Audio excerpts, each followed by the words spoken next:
En 2024, la Colombie-Britannique marque sa propre histoire en adoptant pour la première fois une politique sur les services en français. Une victoire sur papier, mais qu'est-ce qui a réellement changé? J'ai interrogé certaines des personnes qui font vivre le français ici. Voici quelques organismes francophones sur cette politique. Il y a des chantiers qui avaient commencé avant l'adoption de la politique, mais ça a certainement mis un petit coup d'accélérateur. Je pense à Santé Ouest, au centre de santé communautaire francophone à Vancouver. En matière de divorce, il y a, le 1er décembre 2024, le gouvernement de la Colombie-Britannique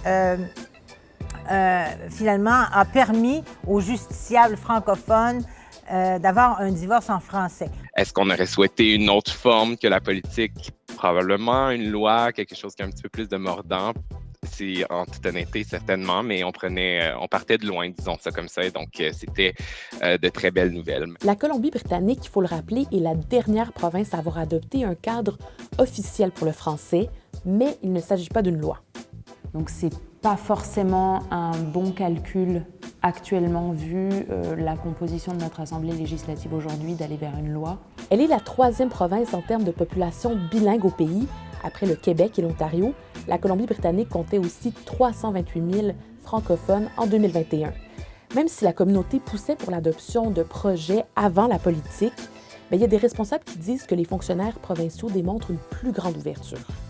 On a eu la BC Residential Tenancy Branch qui nous a approchés en nous disant « Ah, on aimerait développer des ressources en français, est-ce qu'on peut travailler ensemble ?» Donc, on a de l'intérêt de la part des fonctionnaires provinciaux qu'on n'avait pas avant. Pour Adrian Dix, il y a déjà des histoires à succès, comme par exemple 200 fonctionnaires provinciaux sur une liste d'attente qui veulent apprendre le français, et ça. Je dirais, pour moi personnellement, c'était le développement de Santé Ouest. Par contre, certains secteurs sont plus difficiles à combler. Ici, Marc-André Léveillé s'exprime en son nom propre. Encore dernièrement, j'ai fait renouveler mon permis de conduire. On se rend dans les bureaux d'ICBC, on voit cette pancarte bleue que tous les francophones connaissent, anglais et français. On arrive devant un fonctionnaire et puis on ne va pas commencer à demander d'être servi en français. C'est la réalité. Et du côté de la justice, il reste encore du travail à faire. On a un grand besoin aussi de shérifs et de greffiers à la cour, parce que si on n'a pas ce personnel-là, évidemment, on a un grand problème. La politique prévoit une révision au bout des 2 premières années après son adoption.